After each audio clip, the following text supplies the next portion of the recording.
Hello, welcome back to my channel.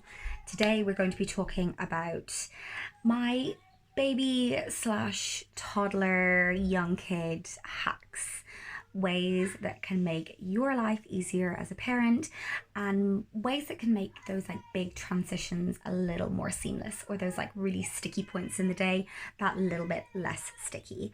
So I hope you enjoy them. I will share in the description box any of the links to like products and items and bits and pieces that I have found helpful. Let's dive right in. Oh, before I go, let me know in the comment section down below what your favorite sort of hack is, and excuse the having fun, shouty, laughy, giggly kiddos in the background. They're having bath time, and this has been the only opportunity that I've had to film all week. Okay, so in typical kitty style, this is like this, definitely not the first shoot or like first take of this, because the first time I forgot to do up my dress after nursing my baby. So I'm also taking down my hair, my day 5 hair. I must let you guys know what sort of routine I've been doing, because only having to wash your hair properly with such a huge amount of hair once a week really has been a game changer. But diving right into these parenting hacks for toddlers, almost, or more specifically, is to use a timer. And I'm talking about like an egg timer, the timer on your phone. Maybe the one that we have is like a really cute little visual timer, so they can see the time moving away, because obviously kids don't understand the concept of numbers and time itself. And this is a tool or a hack that I use before any transition.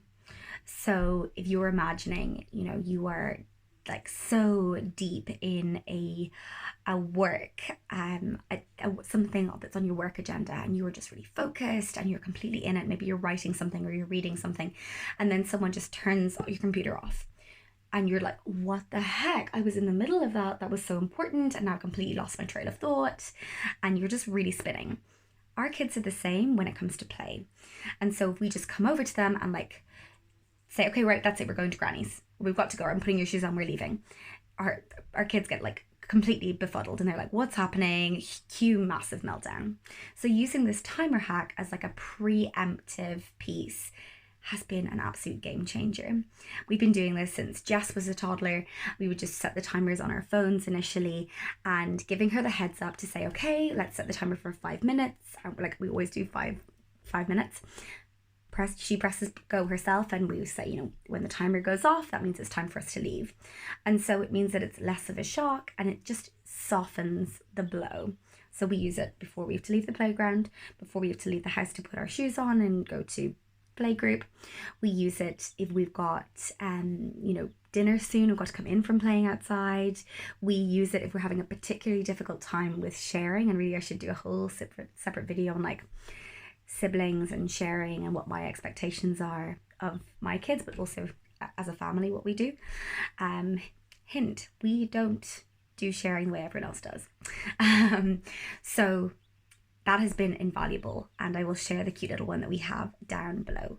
But even if you just have like a sand timer or an egg timer at home, it's really wonderful tool to start using. Okay, the next one is a little bit of a trivial one, or maybe feels a bit silly, but that is to put your kids' socks downstairs. I'm actually filming in our little boy's bedroom. You can't see the massive pile of laundry behind me, but as a general rule, there's 2 things that we do. We only do 1 color of socks for adults, 1 color of socks for kids. So adults, sorry, it's so hot in Ireland today. Our adults are black socks. Our kids, so black socks, piece of laundry here, and our kids have white socks. And this means that laundry is so much easier. But what I do to take it a step further is I will leave socks by the shoes downstairs. So for me, that was a game changer, because I was finding that I was like, ready, we're all by the door, we're getting ready to go, ready to put our shoes on, and then I had to run all the way back upstairs to get socks, and then the kids have already scattered.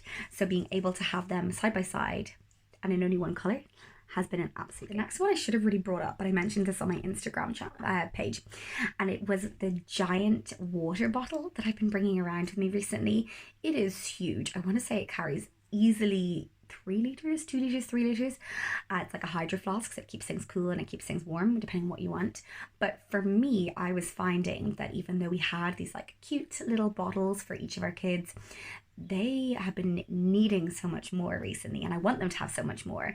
And so by having those larger bottles, it means I can just decant from the larger bottles into the smaller bottles during the day, or we all just drink from those. And I just fill it up at the start of the day, and by the end of the day I give it a clean and we circulate it again. But these ones are particularly nice because they're completely they haven't leaked at all. They keep things really nice and cool, and they're really sturdy, so they're made of metal. So I will link them down below, but they are fantastic. They're from Amazon, and actually my husband found them because he's a forester and he was looking for something that was nice and durable. The next thing is like a little like fiddly item, and while I'm not big on like buying just like things, these came as I want to say it was, can't remember her name. It was another YouTuber, and it was her top parenting hacks. And it's these Choo. They're like little lids that go on the top of those plastic like yogurt pouches or fruit pouches that stop your toddler from squeezing them all over themselves. And we, parenting before you actually have kids is so much easier. And we always had said like, we're never doing food in the car.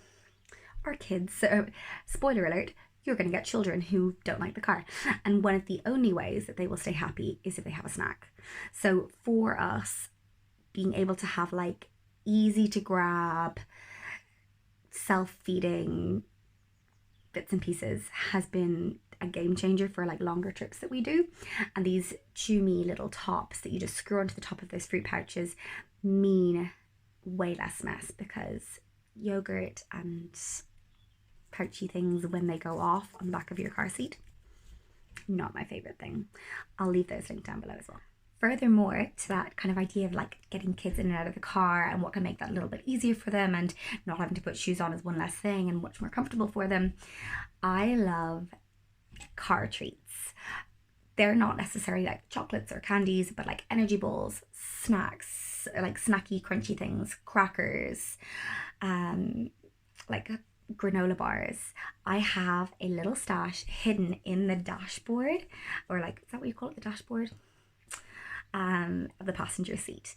Atticus knows how to get them out, Archie knows how to get them out, and if I say like, okay, does like anybody want a car treat, straight away it's like a really lovely way of like easing that transition, and they just want to go to the car, boom, everyone's in the car having a car treat, they're happy.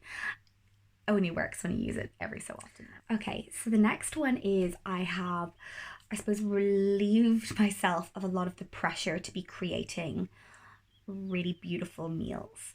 And this comes in many forms. The first one is that you can repeat meals. So for me, sorry, that fly is so annoying. For me, I used to get really like tangled up in like breakfast had to be different from lunch, which had to be different from dinner. We couldn't have the same dinner 2 days in a row. Now I make a large dinner, so large evening meal, enough for us to have for lunch for the following day. So that's already a meal sorted. Oftentimes I will make double or like quadruple the amount, and we'll be able to have that same dinner 2 days in a row. I've also really relieved myself of this sort of like constant need for snacking. Toddlers love to snack. And I will either just do like a grazing plate with like chips and hummus and crackers and veggies and fruits, and I can always just refer them back to that. So I can just say, if you're hungry, have a look at your grazing plate, as opposed to, particularly my eldest likes to have like a route through the drawers. And it also has given me a lot of freedom to do really simple things. So like I used to get really carried away with having to make fancy toddler friendly meals, and a lot of the time we will have baked potatoes and beans, or scrambled egg, or rice and beans, or French toast. We'll do breakfast for dinner. I also like to like double batch things quite a lot. So for instance, this week we've had the same breakfast every single day with just like a different fruit. So I made like a massive batch of like protein waffles at the start of the week. I pop them in the toaster. They'll have some butter, some nut butter, maybe a bit of yogurt on the side, some strawberries, some bananas, some grapes, different days. And that is them sorted. And it's just one other thing that's taking up less of my brain energy. They're also really nice for adults too. Okay, last but not least are some of my favorite parenting podcasts and some of my favorite books, of which most of them I cannot remember the names of, but I'm going to grab them from downstairs and make sure I link them in the description box here. One of them is Good Inside by Dr. Becky Kennedy. I also love the podcast by Dr. Shefali, and I love the Instagram channel, The Reconnected. So they've all ran some like really beautiful free programs recently. They've got lovely podcasts, really gorgeous content, and I've been learning a huge amount of myself in the way that I parent, but also just how much of parenting is parenting yourself, reparenting yourself, and being able to find the tools for co-regulation, and what has helped me be like a gentler, calmer, more positive, more supportive parent overall. So those have been an absolute game changer. I'm looking here at my list to see like, is there anything else on there? I think they are the main parenting hacks. They are definitely more geared towards toddlers, so I'll have to like change the thumbnail here. But let me know what your favorite hacks are down below. And I can't wait to read what has been helping you. And I hope you found this video helpful. Let me know if you try any of these hacks. I totally forgot, the heat is going to my head. I forgot to sign off. Thank you so much for watching. I hope to see you in the next video. And if you do want to see more content around trying to conceive, pregnancy, birth, breastfeeding, infant feeding, postpartum, parenting hacks, all of that stuff, do make sure and subscribe, hit that little notification bell here so you don't miss the next one, and go and check out my Instagram channel or my Instagram page, which I will leave linked somewhere in the description box down below. I teach courses on birth preparation, empowered birth courses. I attend births. I also teach preparing to breastfeed classes. I teach antenatal classes. I teach weaning from breastfeeding classes, comfort measures classes. There are so many different options on there. Check out the events section on my website to get an idea of when the next course that's coming up is on, so that you don't miss it. And I'm looking forward to seeing you there. Blah, blah, blah. I can just keep on waffling. Apparently this is the waffly video. I hope you're all enjoying the sunshine, and I hope it lasts for a bit longer.